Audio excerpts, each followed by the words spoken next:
Good morning, Scott. Good My morning. name's Martha. I'm going to be interviewing you today for the World Trade Center Oral History Project. And I want to thank you very much for taking the time today to spend with us to tell your story.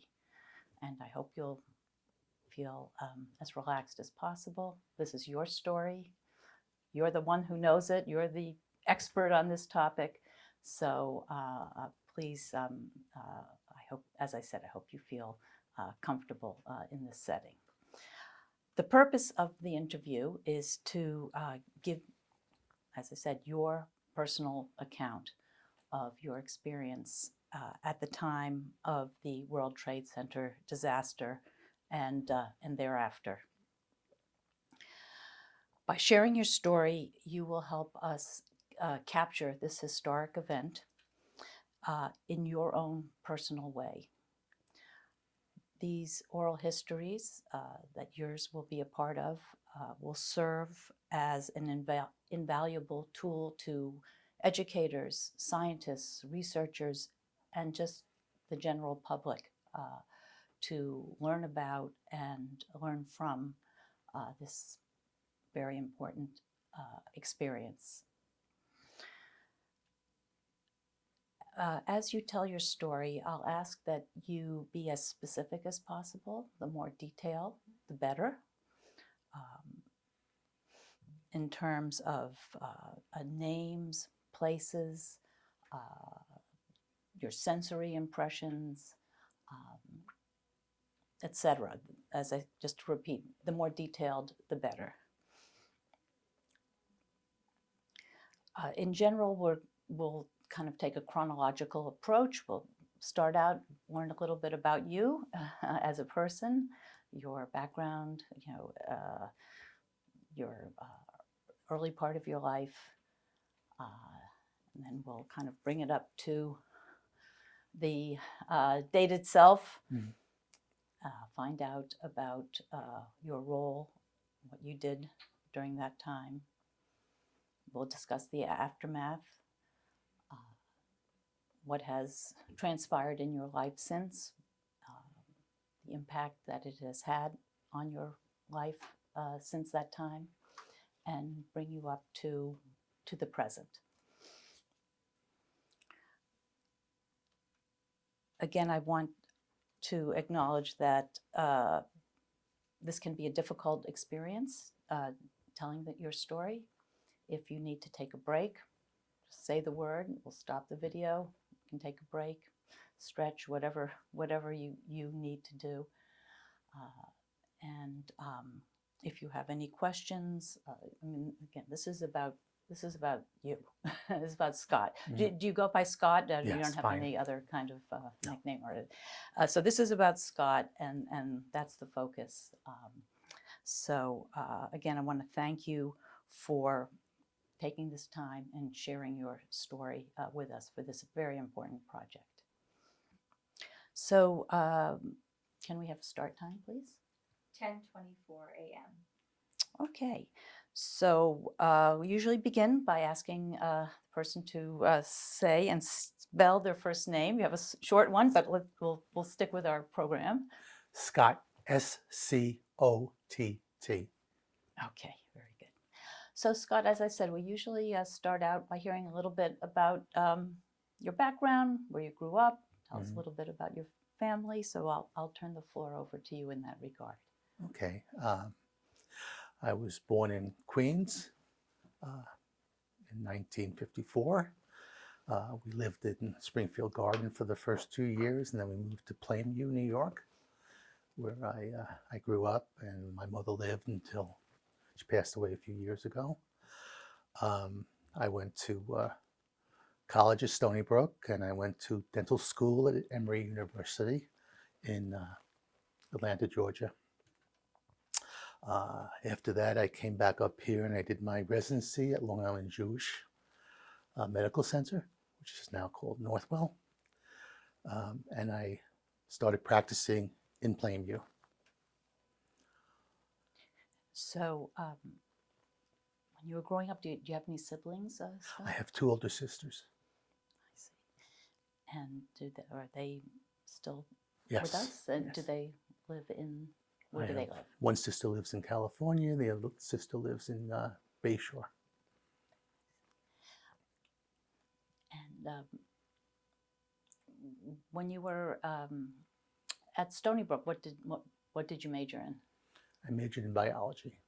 I see. And can you tell us a little bit about what drew you to dentistry? Well, I was very mechanically inclined. I liked to work with my hands, build things. And I was also very good in sciences, interested in medicine. And so dentistry covered both my mechanical abilities and my mental abilities.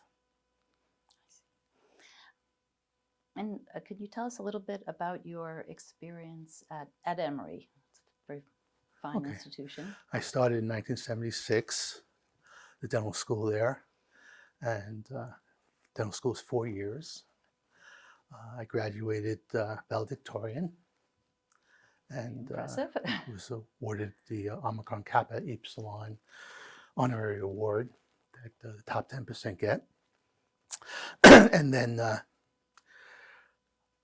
I applied for residencies and I went to LIJ. I married my wife right after I graduated dental school, and we moved up to Glen Oaks, New York, which is LIJ. And for the next year, I worked in a general practice residency as part of LIJ, actually at Queens Hospital Center, which was a hospital that Queens Hospital Center ran and had the residence in. But I worked in both LIJ and Queens Hospital Center.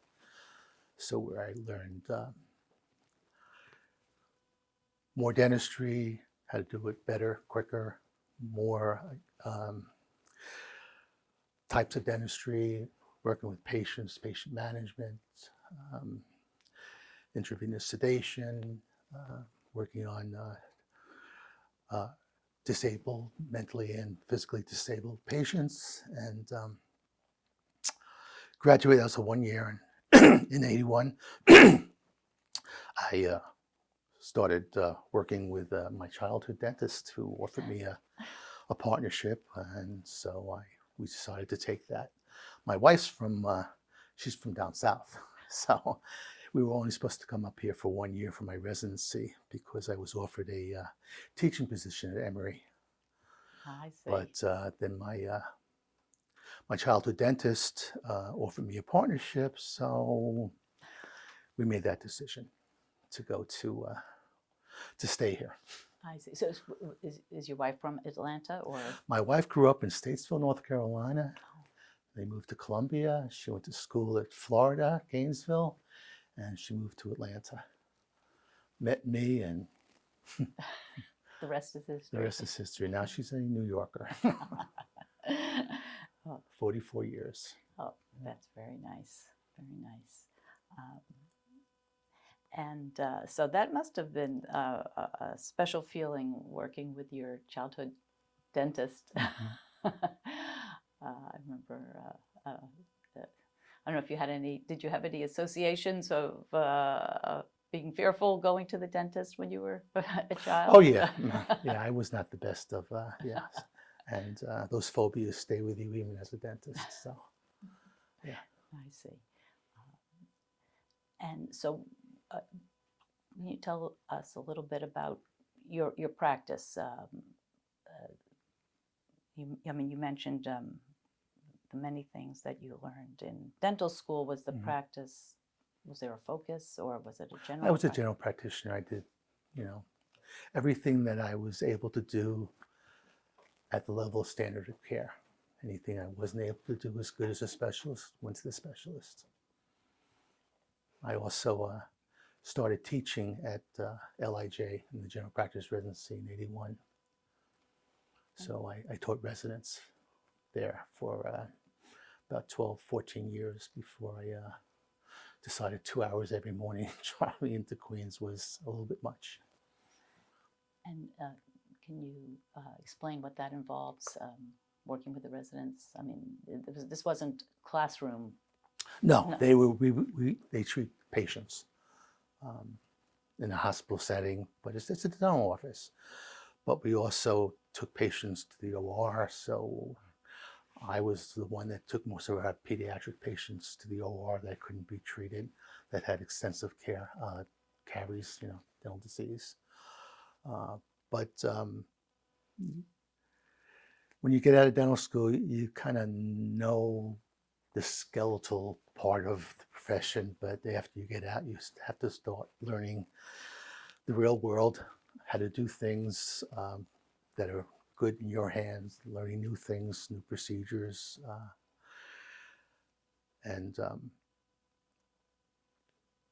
So I taught there. What else? Oh, can you tell us a little bit more about your family? Do you have children? I have one son, yes, lives in Israel now, so he's like 36 already. I see. Mm-hmm. This must be a difficult time. Yeah. And is he married or No, he's not married. I see. And whereabouts in Israel does he live? He lives in northern Israel, a town called Sfat. Oh, yes. And in addition to dentistry, what were, as you were growing up and young adult, what were some of your interests outside of, Had a lot of interests, a lot of hobbies, model building, working on cars, painting, electronics. I like to build. In those days, you can build an amplifier from a kit. So, again, a lot of things good in my hands. So I did that. And then when I got a home, I did home improvements, gardening, bathrooms, floors, working on my cars, model trains. I have a model train hobby. So, and now last year I have a little old Corvette that I work on and drive. So I have a lot of hobbies. It's important to have hobbies. Most dentists don't have hobbies, so they practice because they got nothing else to do.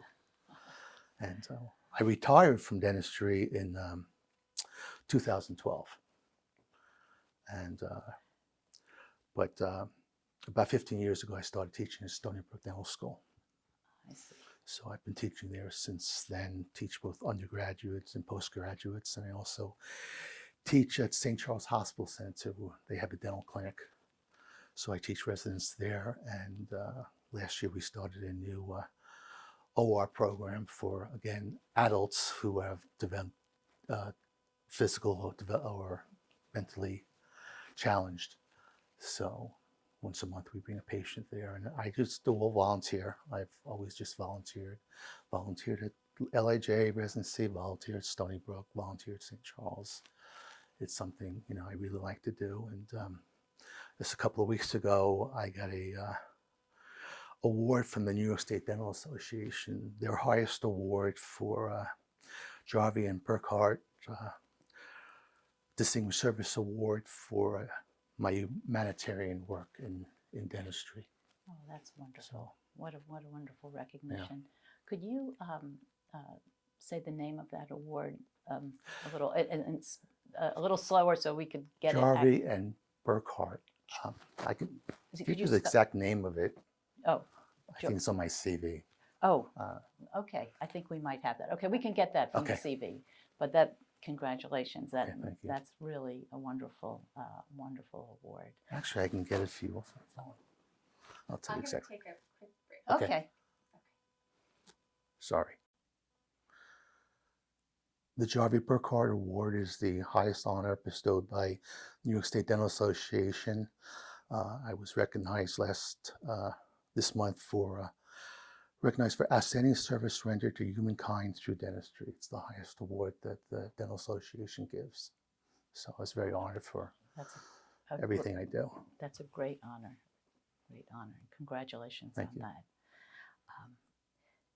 I'm curious, you also said you work with undergraduates. I think typically of dentistry as being undergraduate level. Well, dental students, I think of them as undergraduates. Oh, I see. I see. D1, D2, D3, D4. They're students, not doctors yet. I see what So you're saying. dentistry is a 4-year program, and then they graduate, and most of them go to residencies, with specialties or a general practice residency to, learn their craft a little bit better, get up to speed, learn new ways of doing things, new procedures. So. That's wonderful. And you continue to be involved? Yes, I'm still at Stony Brook, and I'm still at St. Charles. Yeah. And Although I am retiring from Stony Brook in July. I'm getting old. My wife wants me to spend more time at home. I'm supposed to be retired, but I'm also very active in the dental society, local dental society, dental association. I've been chairman of council, things like that. But my wife retired 2 or 3 years ago, and it's nice for me to be home every once in a while. Oh, Sometimes between her activities and mine, we don't see each other during the week. Oh dear. But it's time to slow down a little bit. And what is your wife's work? My wife taught at Stony Brook in health technology and management, teaching undergraduates, in health services. She was an associate dean. She got a doctorate in education, and 38 years she was there. That's a long time. She was a wonderful teacher. What, may I ask your wife's name? Deborah Firestone, Deborah. Her mother always said, "I didn't name you Debbie, I named you Deborah," and that's what people should call you, Deborah. I can relate to that.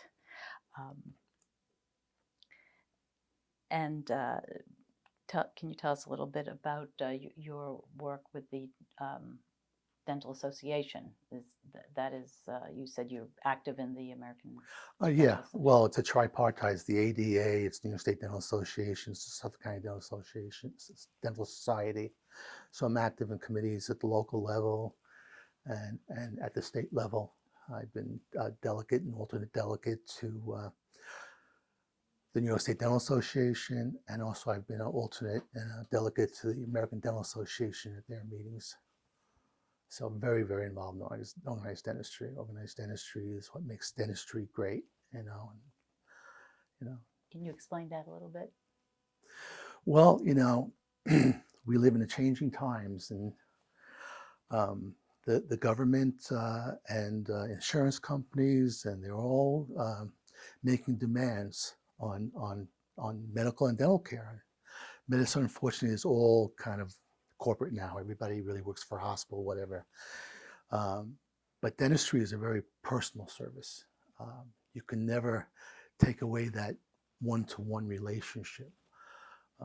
Mutual trust and understanding is the only way you can do quality dental care. So, of course, the insurance companies and the government, wants us to treat more patients faster, but you can't really do that. I mean, a hygienist really can't clean somebody's teeth in 15 minutes. It takes an hour to examine, treat, and educate. Unfortunately for medicine, they all went into their specialties, so there really is no representative to them at the state and federal level when there are laws. Only 20%, maybe 10% of medical doctors belong to the AMA. So when it comes to, new laws and legislation, there's nobody representing medicine.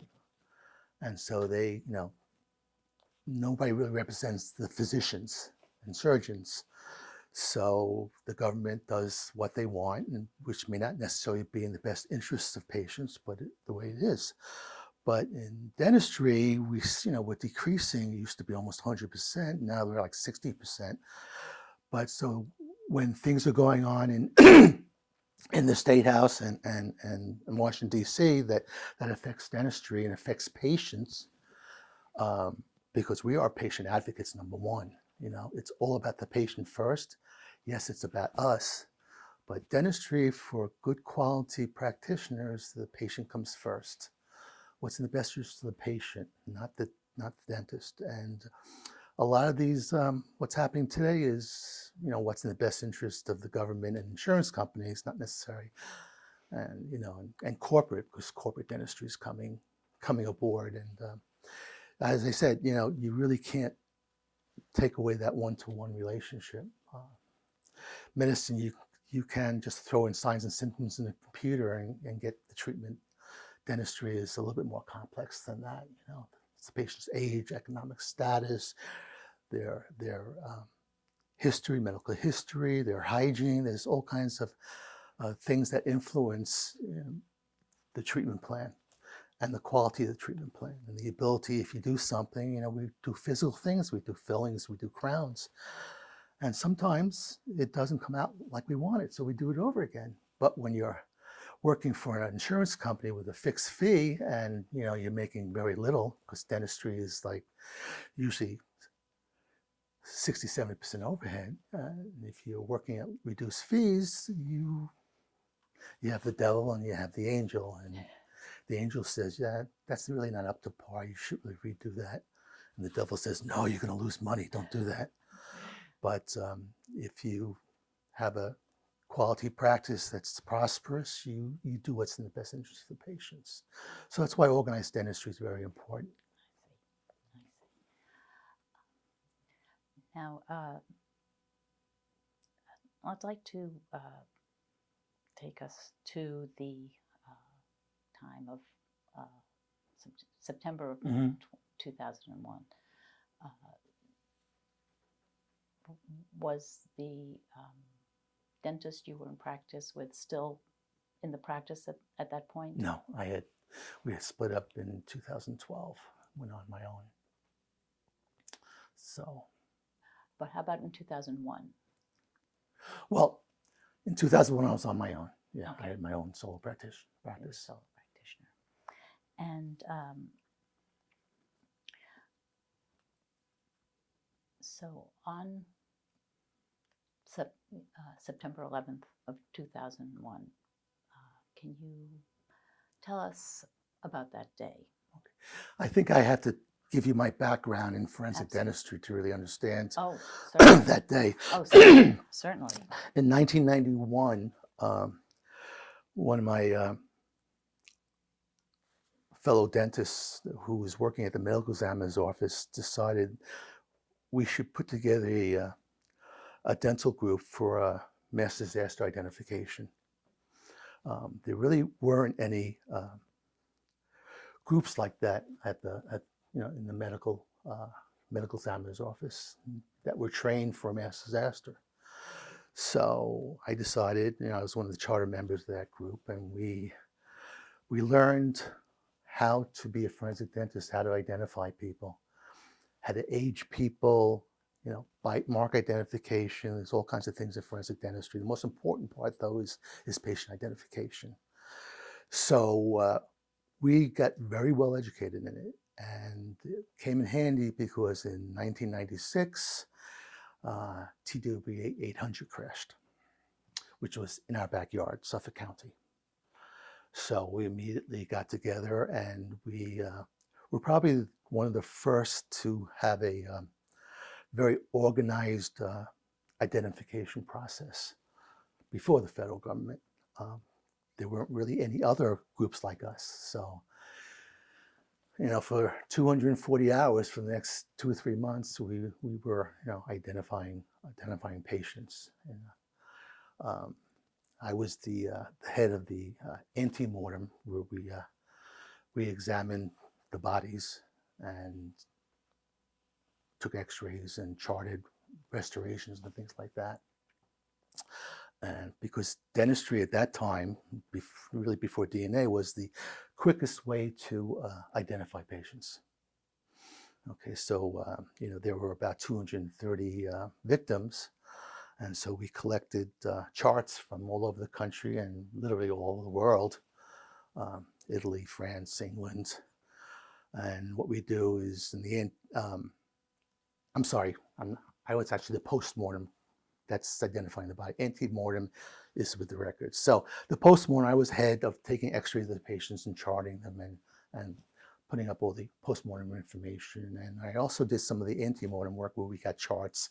We took the charts and we also made a diagram or whatever x-rays they had. So we had antemortem information and postmortem information. And then we had a group that put them together. We had a computer program that helped, but it was really came down to it. It was the person that said, okay, this is definitely this person. Sometimes mistakes were made. It's happened. It happened in, didn't happen to us, thank God, in TWA, but it's happened in groups since then. So right after that, there was a group of funeral directors who were putting together a identification team, and they invited the dentists in, and then all of a sudden the government got interested, and the group DMORT was formed, Disaster Mortuary Operations Team, which is, dentists, morticians, pathologists, radiologists, fingerprint experts, everybody that helps to identify, because there's about 10 stations that a patient goes through in their identification process. First they photograph the body the way it is, and then they photograph it unclothed, and then they identify any articles on them, and then they have the fingerprints and x-rays. So it takes a lot of information to help identify the patient. So they put together DMORT, which is a federal team that operates, well, under the Health and Hospital Services. It also operated under FEMA, but thank God it went back to HHS. But we were a team that were trained for the event of a mass disaster. There are, I think, 7 regions. So we were DMORT 2, which is the New York metropolitan region. And we get activated by the federal government. We work for them, but we're on inactive duty. And then if a mass disaster occurs where the local coroner or medical examiner cannot identify, it's more than they're able to identify where they need more people, then we come in and help. We don't substitute for the medical examiner or coroner, but we help. Okay, so we were very prepared when the World Trade Center happened.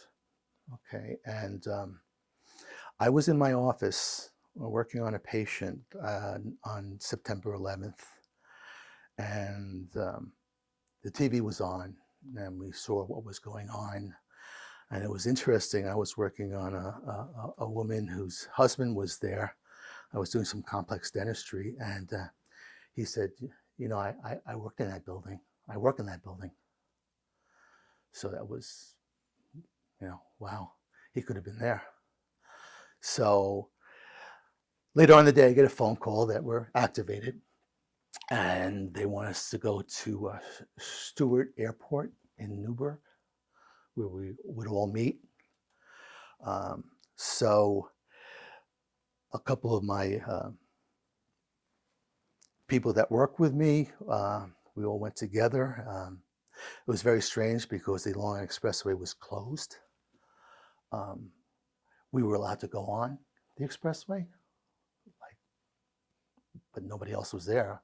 There was just all kinds of military and construction and things like that. But we went through toll gates. They didn't charge us, So we went up to Stewart Air Force Base, and we were there that night, and there were like 300 of these cots there, and it was until they figured out what we were going to do.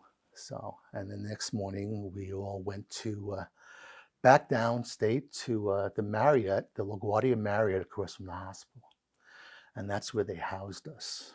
That would have been on the 12th? Yeah, the 12th. I think it was the 12th. It was very strange being there because you looked across Skansen's Parkway and there was an empty airport. Empty. Nobody in the parking lot, no planes going. It was like, we looked at each other. That's pretty spooky. I worked the 6 p.m. to 6 a.m. shift. So we were taken to the New York City Medical Examiner's office. That's on 30th and 1st, I believe. That first night. The first day, there were some victims. These were mostly people that had jumped or, got out and were crushed by whatever. So for the first day or so, there were a few bodies, or what can be recognized as bodies.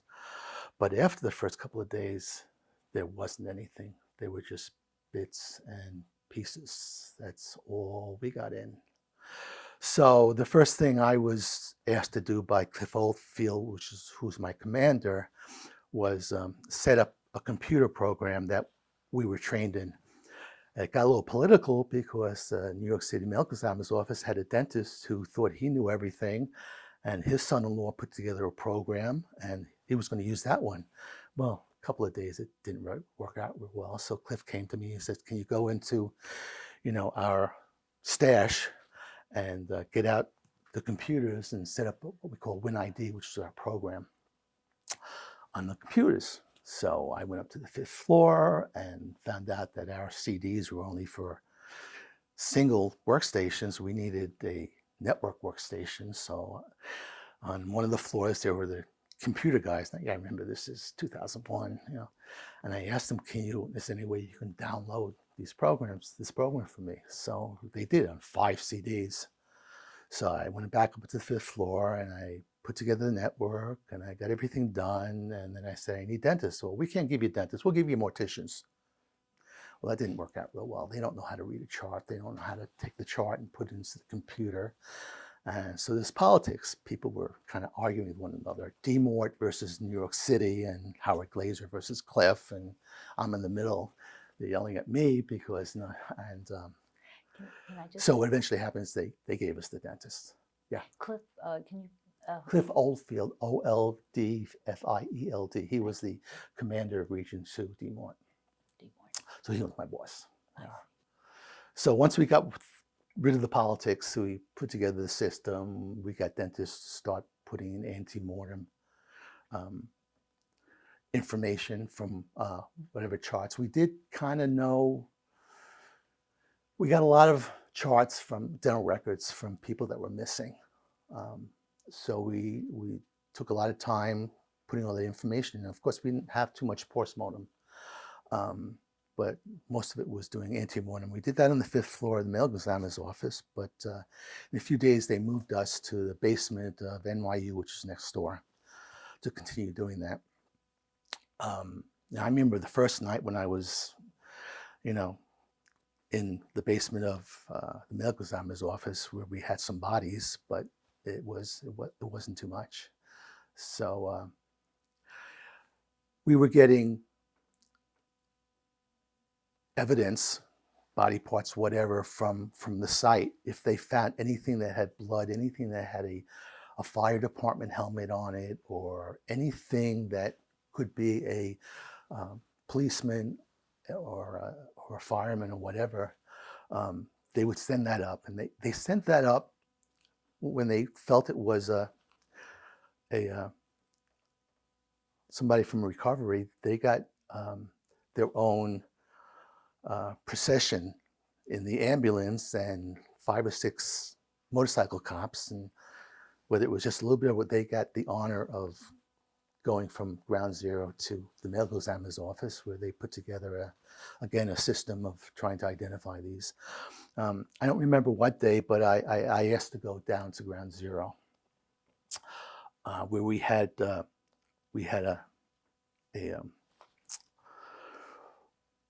mortuary where everything came in. It was interesting. I went down there and I was outside, and the air was thick with white dust. Everything was covered with white dust. Nobody told us to wear a mask. If you remember, they said it's not really necessary. But I looked around, and you have memories. And if you remember the pile, we're talking about the pile with the iron workers on top of it. I watched the iron workers that were in cranes with little things attached to them that were transferred to the top of the pile, and they just started cutting. Very little safety equipment, whatever.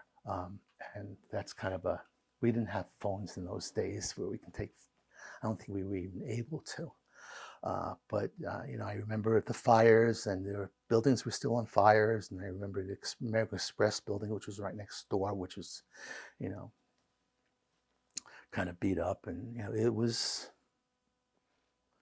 a tough situation. But so I spent 12 hours there, and then came back up to continue working. We worked 2 weeks. DMORT is, they activate it for 2 weeks, and then they bring another group from another region. But we came back to the Marriott at 7 a.m. in the morning, and it was nice. There were these charity organizations that would bring us food, when we were down there, thank us for what we were doing. When we were at we were fed at the NYU cafeteria. There's also a Salvation Army truck right outside, and there was all this donated food. And unfortunately, it was next to Bellevue, so with all this donated food, there were also rats this big. Oh, You had to watch out. wow. But those first, couple of weeks, it took a while to get organized, and things changed subsequently after that. Where New York City, their group of dentists started to take over from DMORT, where things kind of settled down. And so I'm not sure when DMORT left, but it was probably 2 or 3 months after when New York City took it over. But as you know, the identification process went on for a long time. Scott, can I ask you, the day you went down to Ground Zero, you don't recall the exact date, but was it within? Can you approximate? Maybe 5 or 6 days. I don't really remember. And Yeah. how did you physically They get bust down us there? down. They- Yeah. I believe they bust us down. Okay, might take a break. So I just take you back a little bit to the that 12-hour period you were down at Ground Zero. You were mentioning that you think you went on a bus. What with some other folks from DMORT? I was who? probably the only one from DMORT that went down. I see. I don't know if anybody else went down, but most of everybody stayed at the medical examiner's office. But I went down, and I worked with the local, in the mortuary that they had there, looking at evidence as it came in, bloody rags, whatever, trying to figure out what was bodies, what was, just evidence. You have to remember when this building came down, it was a veritable blender. So you didn't find anything like office furniture or computers or whatever.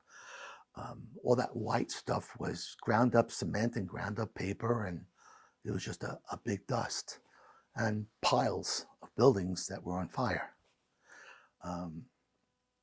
So it was memories that get seared into your brain. You don't forget.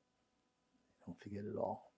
But there were, no, think of mass disaster, all the bodies, but there weren't any. It was just body parts.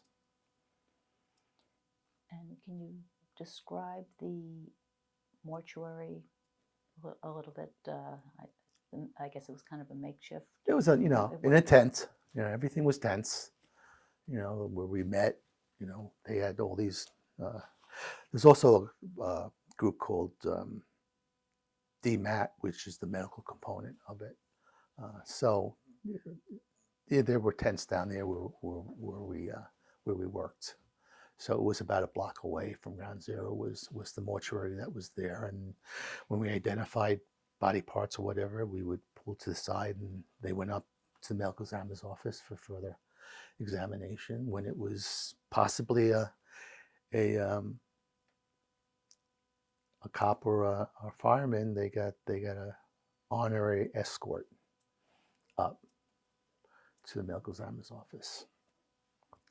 But most of it, unfortunately, was just bits and pieces. So I spent most of my time over the 2 weeks doing antemortem, putting Could information in. Yeah.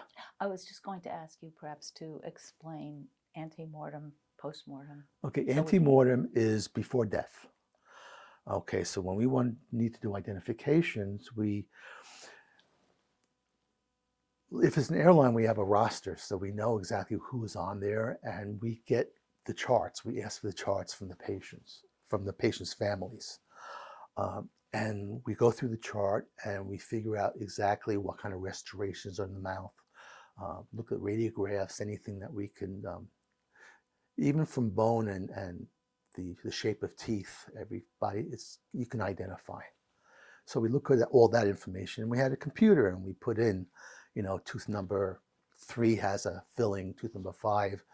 And then on the postmortem, when we have a whole body, we, as I told you, the TWA, we chart the mouth and we take x-rays. And so we have medical history, we have tattoos. In those days, there weren't a lot of tattoos. These days, when they're making it really easy for me to identify. But from all that evidence, we look at the postmortem, after death information we have, and the antemortem, the pre-information we have. The computer kind of compares tooth number 3 before and after, and it will give you most likely matches and least likely matches. And then we actually look at the x-rays and we make a final decision about which is what. So we had 230 known victims in TWA, but unfortunately we knew we had a lot of victims for World Trade Center, but unfortunately, people sent records, of missing relatives. And I remember, just going outside the medical examiner's office, and all these pictures of people were plastered across windows and billboards, and just thousands of pictures of missing people. Please find. She worked on the 5th floor. He worked on the 7th. He worked for this company, that company. So those were all over the streets in the medical examiner's office. They were sold downtown, but everywhere there were these missing. So that was impressive. That's another thing you don't forget.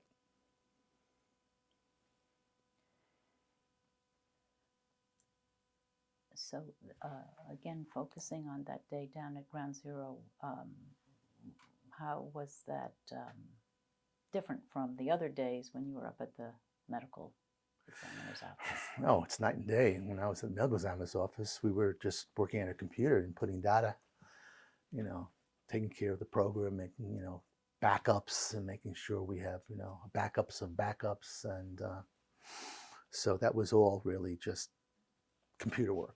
As I said, after the first couple of days, there wasn't really anything to identify post-mortem. They're just body parts, maybe a little piece of a jaw or whatever.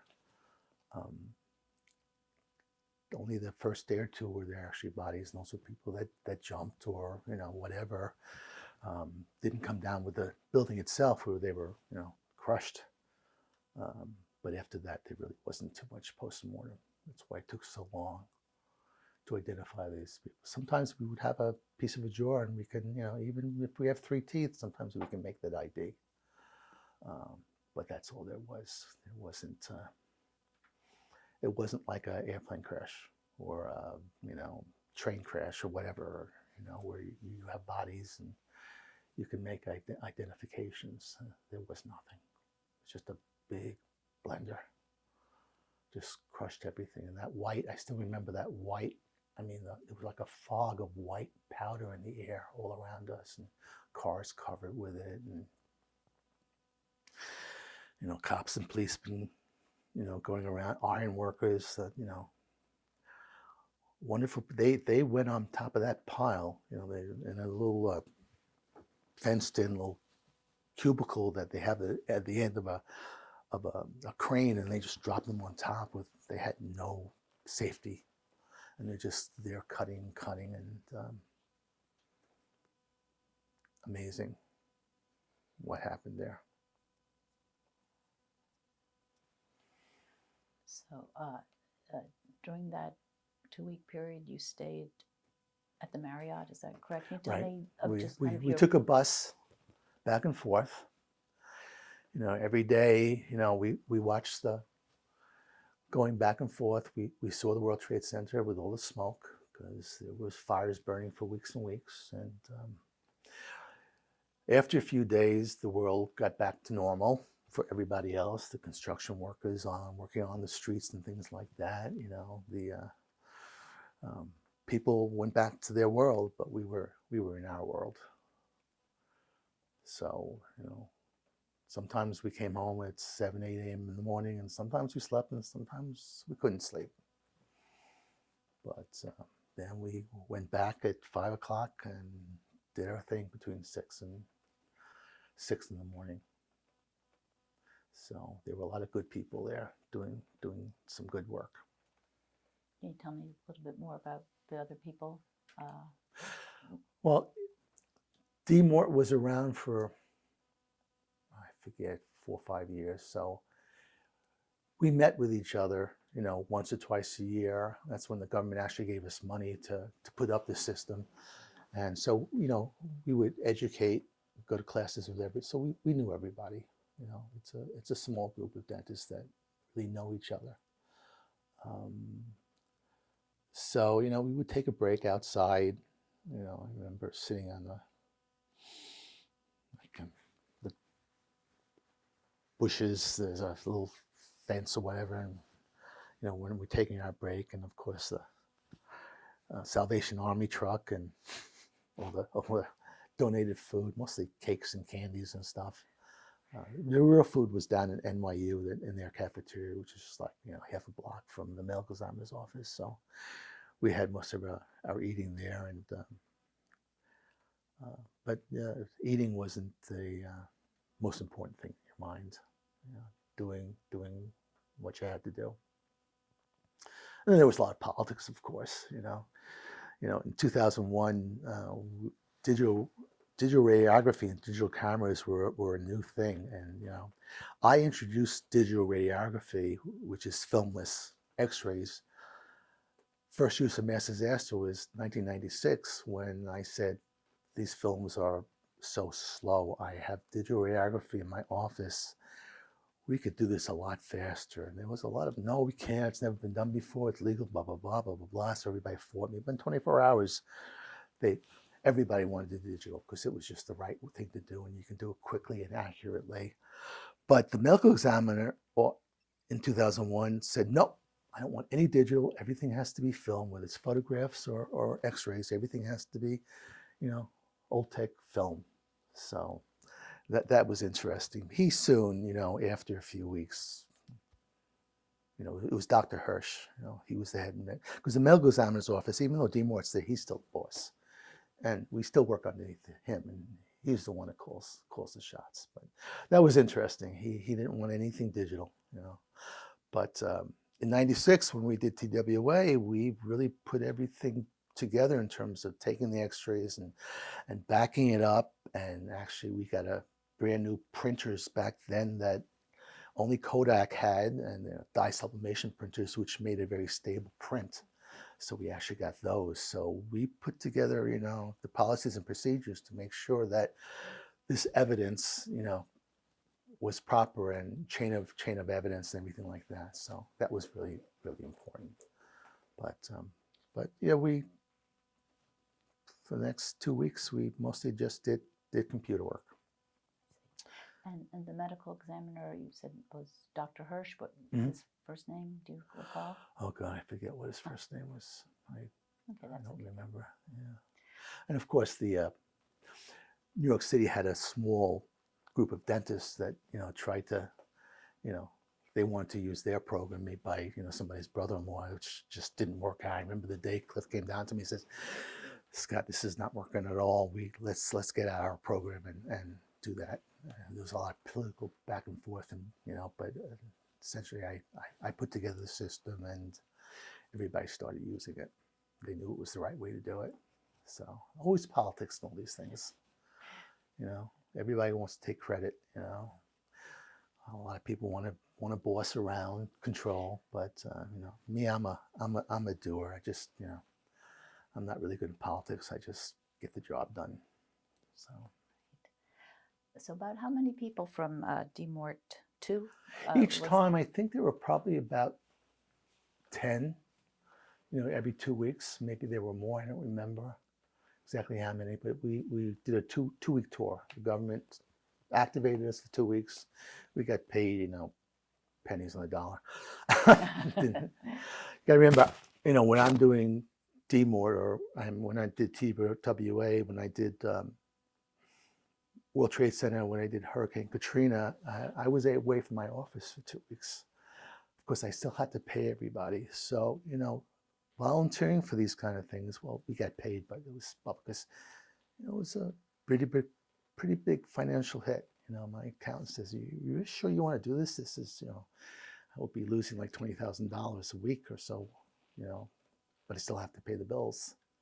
Right. But it was the right thing to do.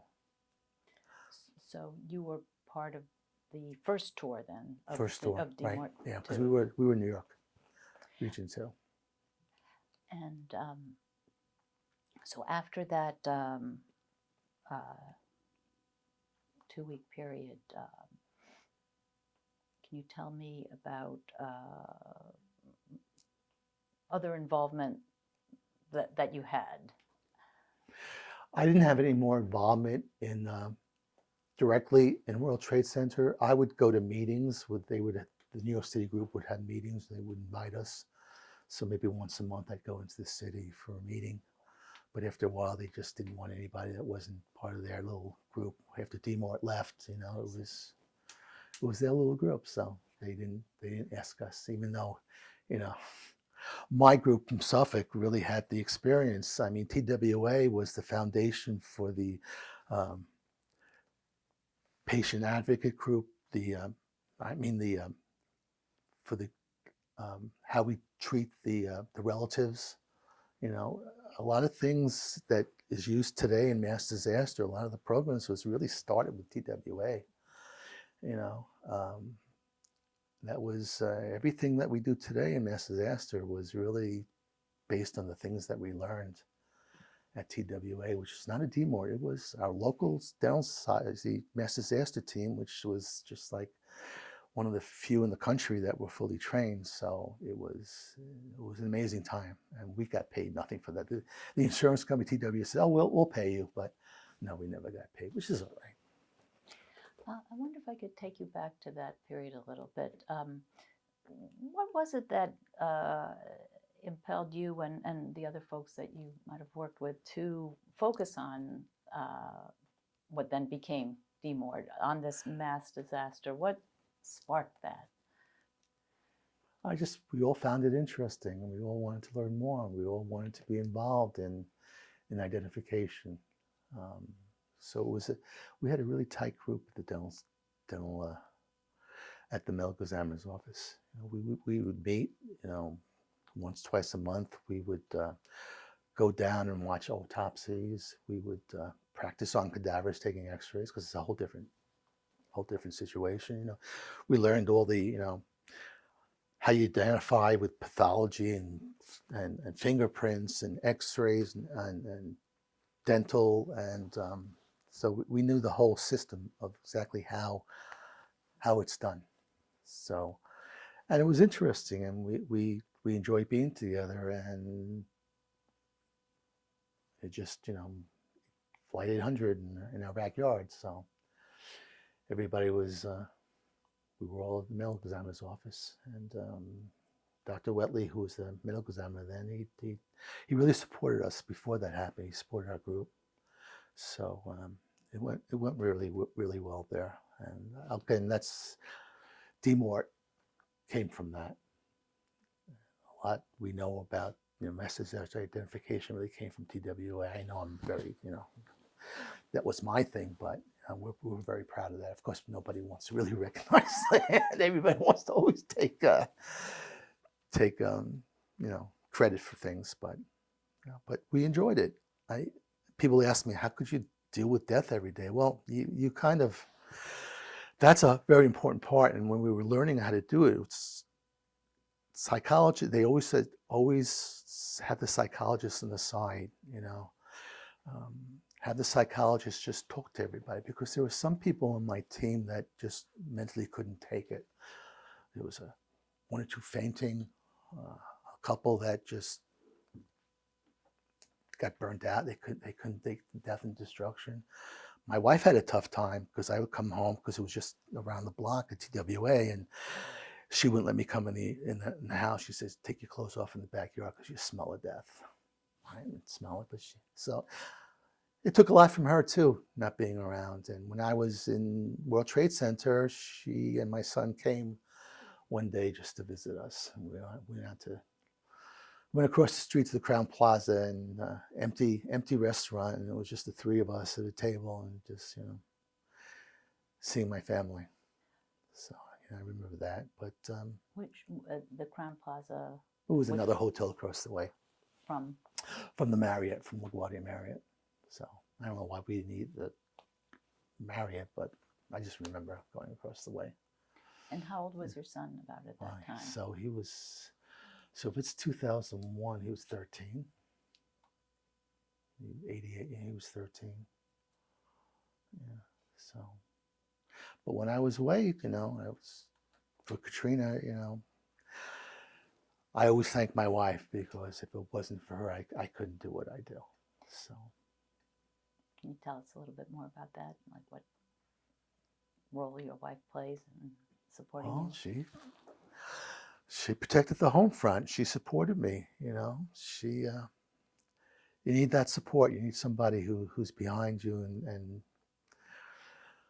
supports you, and just somebody to talk to. You know, there were a lot of, you know, relatives that don't like it, and a lot of people didn't do it.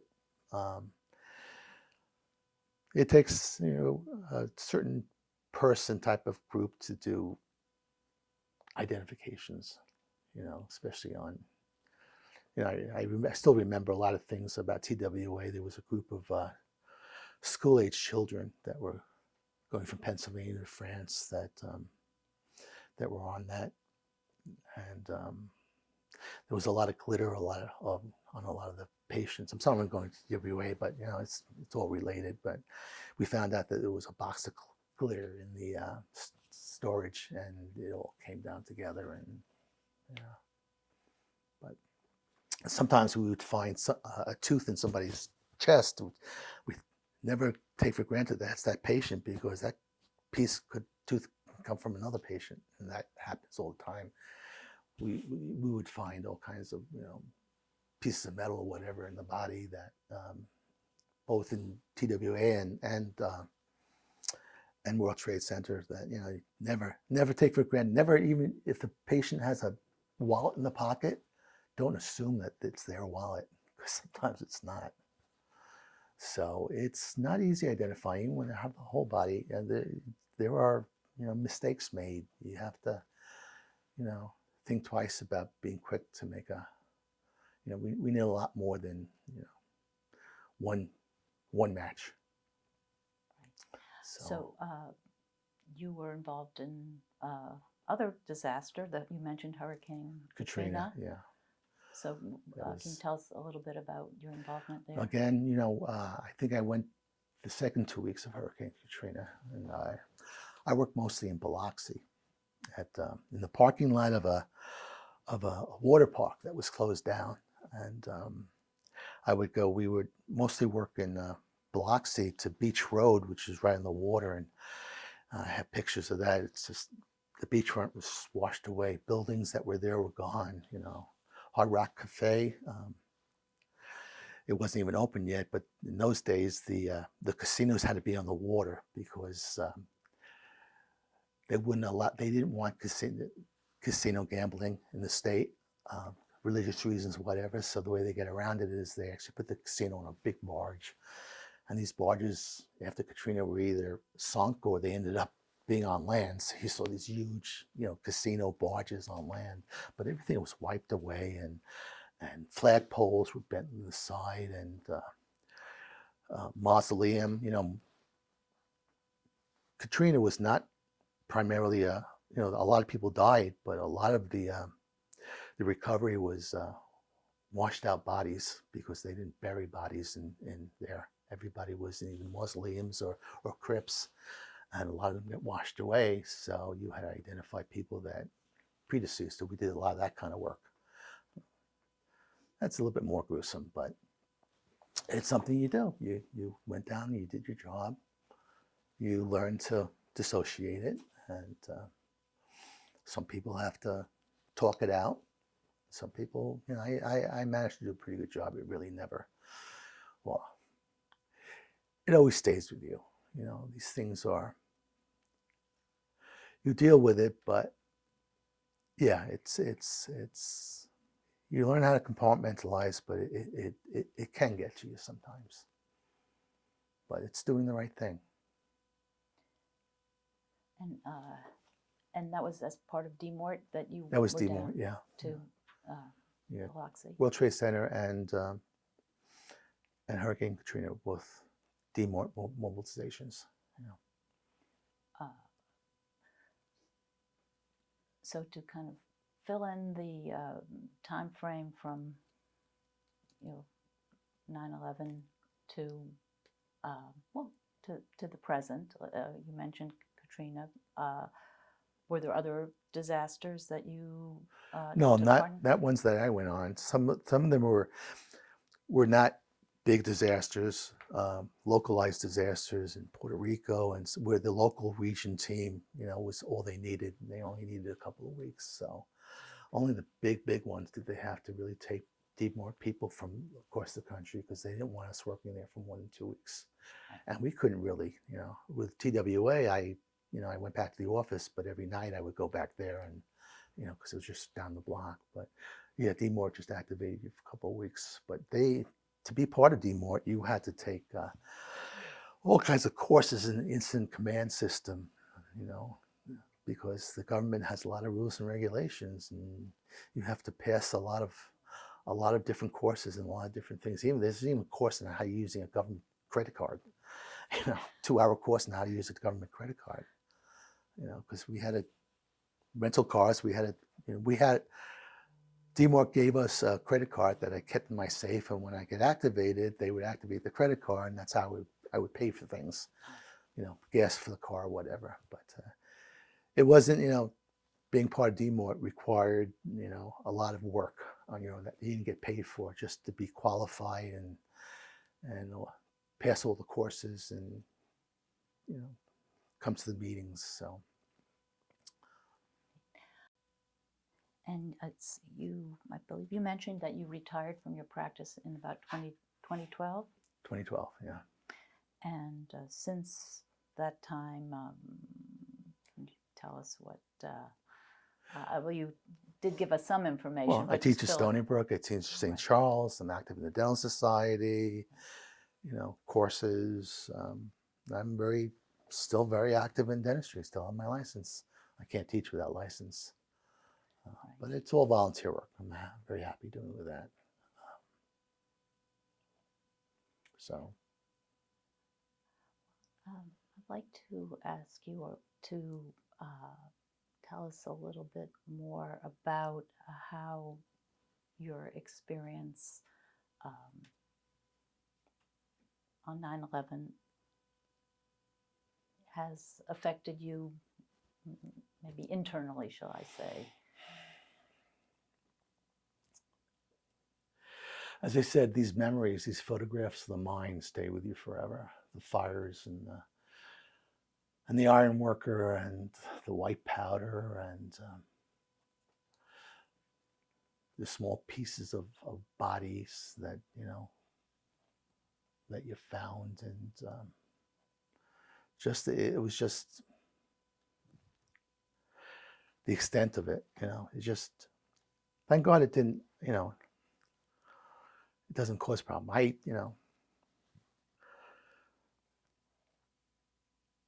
It had an effect, but, not that much of an effect. But, well, something personal. I had problems with depression. That's why I actually retired, because of depression, and it wasn't good for me and wasn't healthy for me. But I recovered for that. Thank God for good doctors and things like that. But so they were, everybody was watching me, but I did pretty well. But there's a lot of depression in this world that's not diagnosed. I was lucky enough to be diagnosed, and I was lucky enough to be able to retire and continue. That's why I just volunteer. I have a goal in life. I have something that I love. So thank God for my interests in dentistry and teaching and everything. It keeps me going, keeps me healthy. But yeah, I remember on the 20th anniversary that 9/11, it was just like, wow, it's 20 years, and everything that went on before that and after that. But it's memories. It's a terrible thing. Should never happen again. But in our business, we say it's not a matter of if, it's when.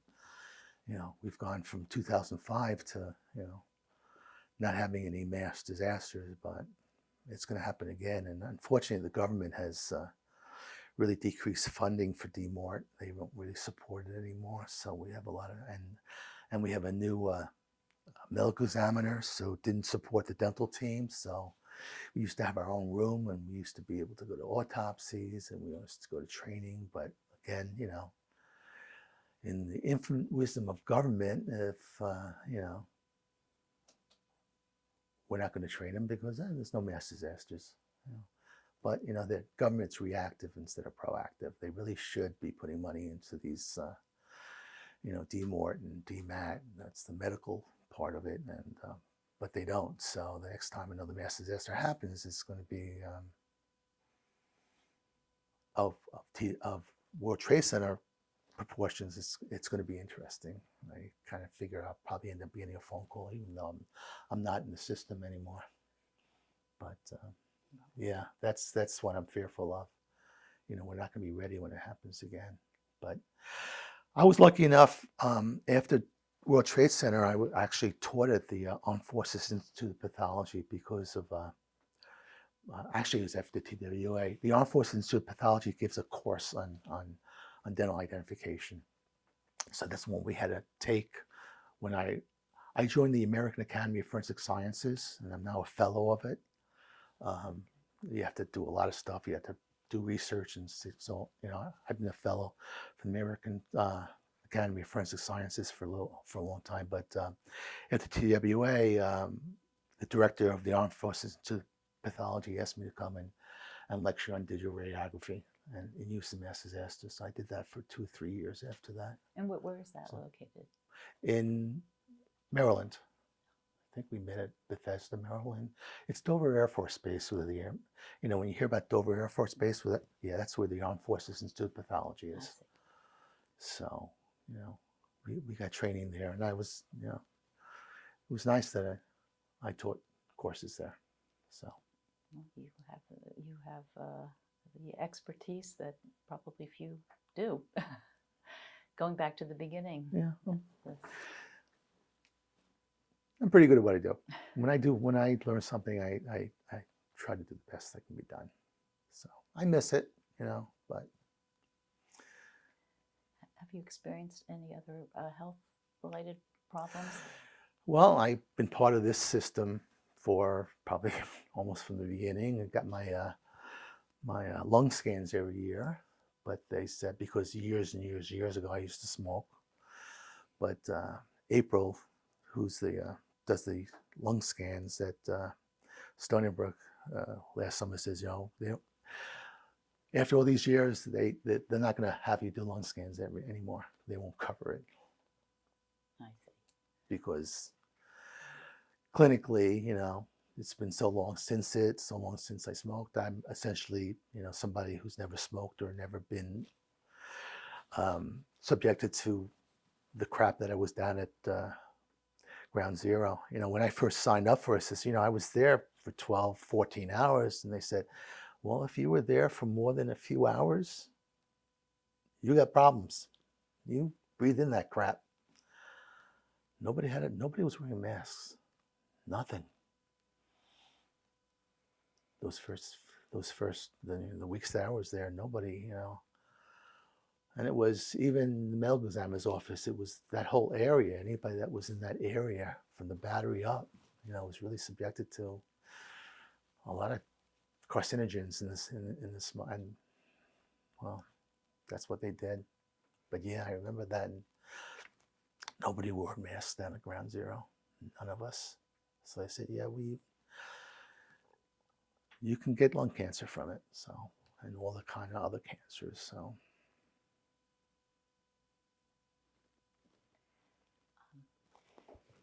Would you say that you mentioned the wonderful support of your spouse, your wife?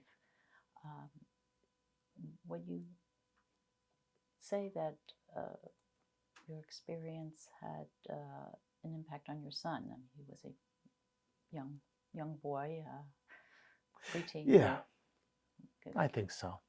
He missed me when I was gone. That's why my wife came in to visit me at World Trade Center. He didn't talk about it too much, so I don't really know whether it had a negative effect on him or not. He was a young kid when I did World Trade Center and Hurricane Katrina.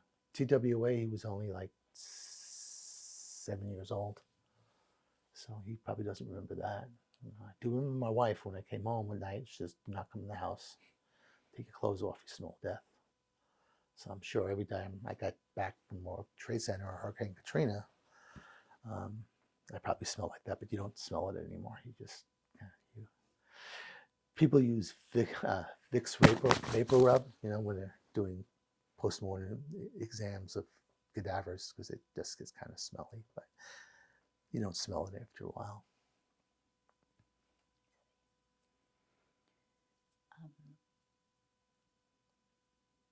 Is there anything that you feel we haven't covered that you'd like to share? When I leave here, I'll probably have 10 things that come into my mind, but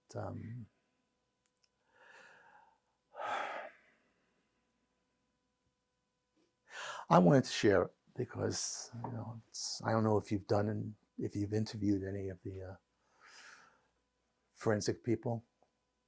Have you? Dentists, other dentists too? Yeah. None of my friends, I don't think, but maybe some people from the New York contingent. But I was there the first 2 weeks, so it was something. But my memories is all these mass disasters put together. Everything influenced everything else. Could I have done WTC as well I did if I didn't do TWA? No. If in the infinite wisdom of BK Freeman, who started the mass disaster dental identification program at Suffolk County Medical Examiners, where I am, it all helped. And I love being at the American Academy of Forensic Sciences because it's all not only the odontologists, which is what dentists are called, but it's all the other groups that fingerprint groups and all kinds of groups that parts of American Academy of Forensic Sciences. So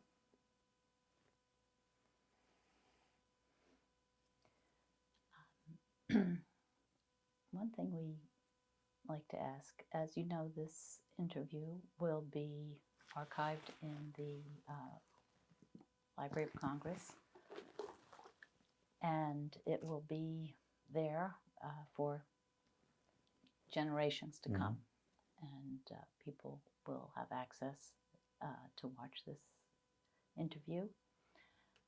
Is there something that you would like to tell future generations, or obviously the current generation as well, but any kind of message or comment or thought that you'd like to share with folks?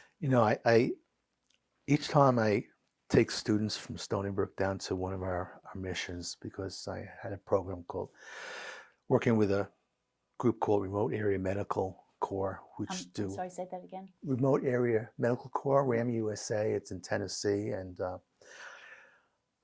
they do weekend programs where they provide dentistry, medical care to indigents that can't afford dentistry. Because unfortunately, dentistry, there's in our country, most people can't afford to go to the dentist. So especially in some areas of Appalachia where they're very poor and they don't have jobs, they need to be cared for. So I would go, twice a year with students from Stony Brook on our missions.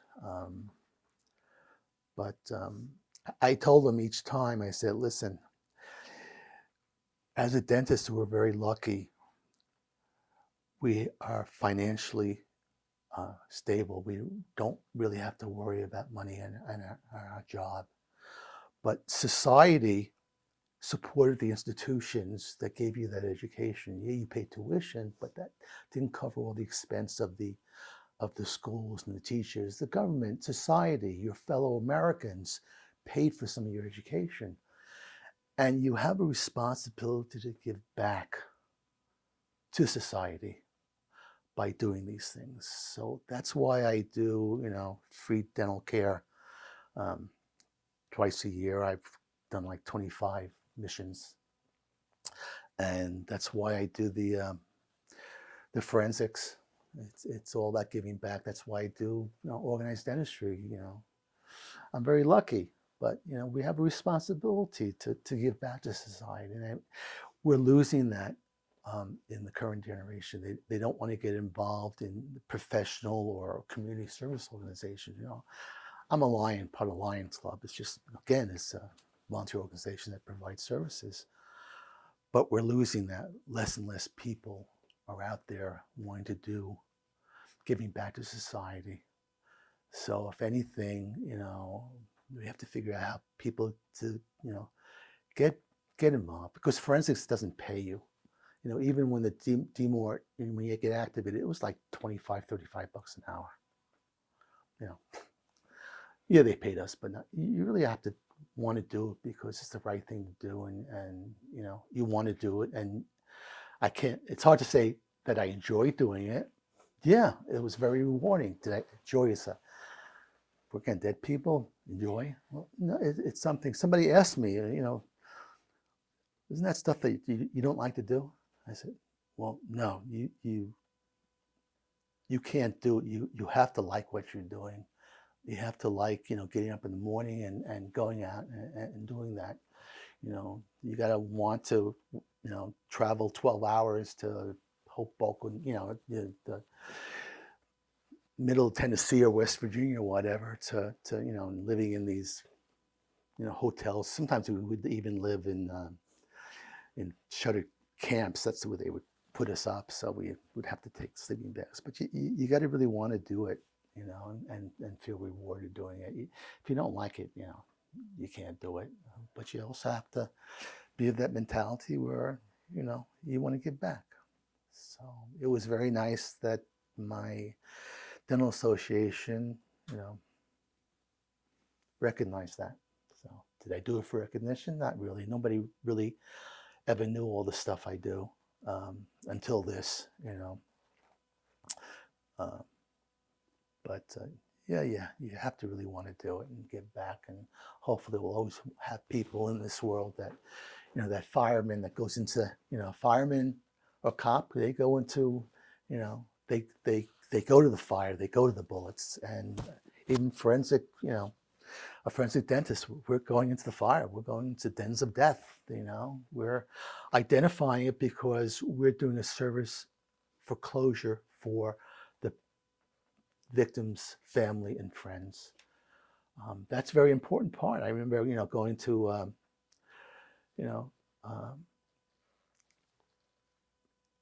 activities after World Trade Center, get-togethers and things like that. But you got to want to do it, and I hope people will still do it because you don't do it for money. I love teaching. I don't get paid. I like doing it just on a volunteer basis. That's just what I do, and I'm blessed to be able to do it. But, you know,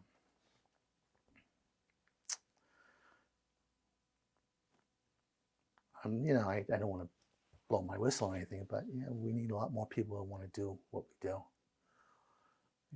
Thank God there were, cops and firemen that went into the fire and did what they did, sacrificed their lives to do it, I know you guys all appreciate what they did, but even those people that were recovering, sometimes I'm in the recovery part, like World Trade Center, Hurricane Katrina, it was part of, finding the bodies. So it was part of both, but you got to want to do it. You got to enjoy doing it, feeling rewarded doing it. And not everything in the world is rewarded with money. I think the majority of the things you do is the best rewards are not money, but recognition, that means a lot. But just old self-satisfaction and knowing you're doing the right thing, and when you leave this world, you gave a little bit back to the world that gave you so many things. So, I wondered, have you ever thought about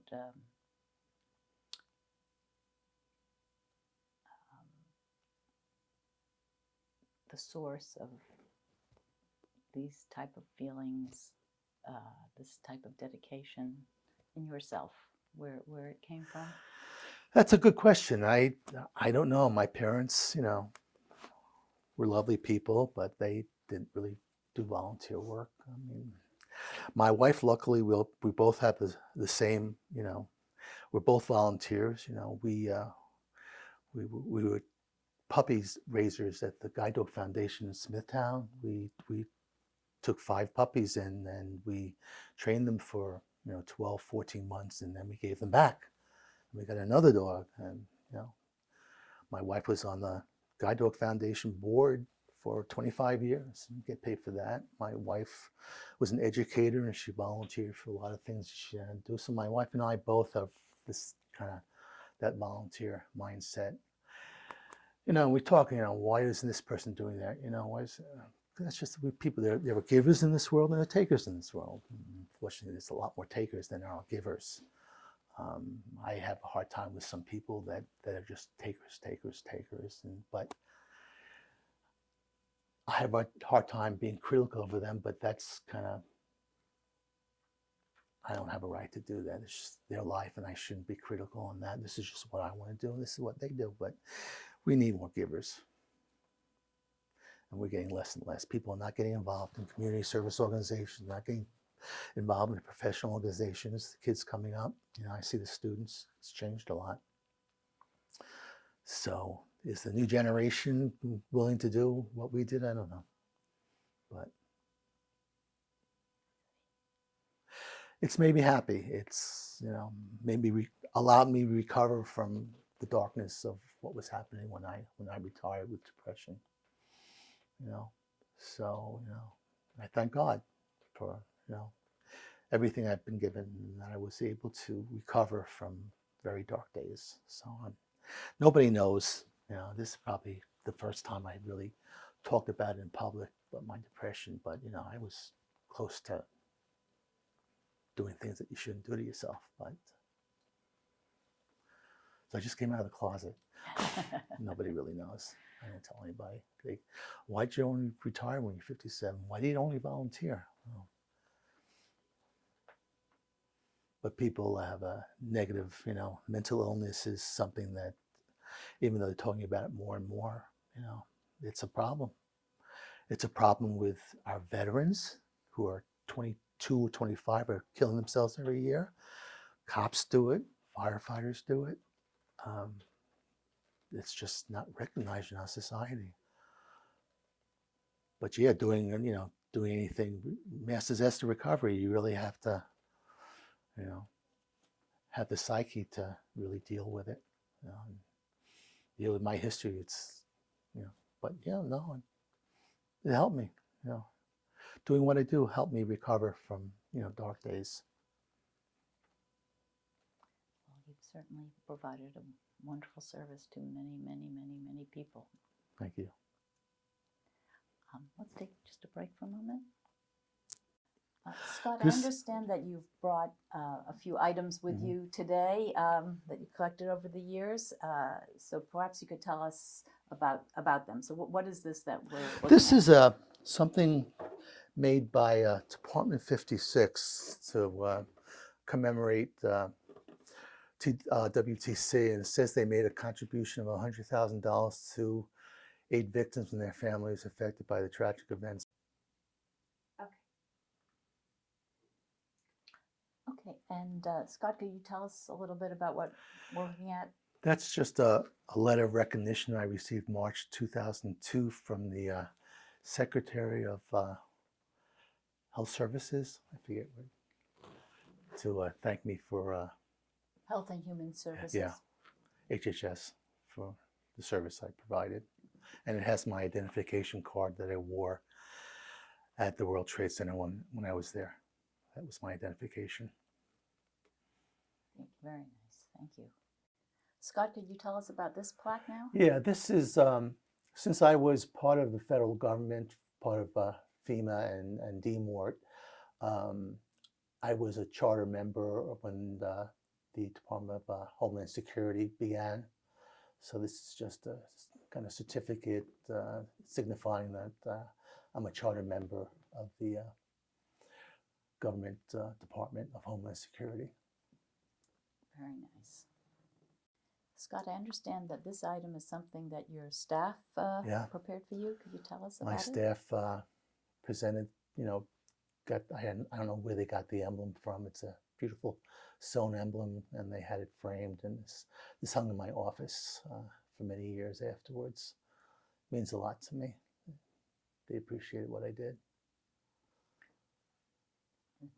That's beautiful. And Scott, what are we looking at now? I've been supporting the 9/11 Memorial since it started, so I'm a charter member of the 9/11 Memorial, and I donate money to them every day. Interesting story about 9/11. I didn't think I could go to the museum. I didn't go, even though it's free for anybody who was involved. But I put it off many years. I didn't know whether I could really mentally take it. But we went, and looking at the museum from the point of view of somebody who was actually there, it's nobody can really appreciate. I don't think that wasn't actually there at Ground Zero on the days that afterwards when this happened. But I went, and it was interesting, but it didn't tell me anything that I already knew. Yeah. Who did you go with? My family and some friends. Yeah. Do you Yeah, remember? everybody should go there. Do you remember around what year? Oh, let me see. It's probably 2014, 15. So a lot of, I forget when it was opened. Took a lot of years. I used to bring people. I got permission to bring dignitaries to Ground Zero as they were, months and years afterwards, as they were excavating, and there was a place observation platform. So I was able to bring some dignitaries to Ground Zero to see what was going on. Such as? Yeah. Somebody from the American, the Armed Forces Institute of Pathology. I forget who else, but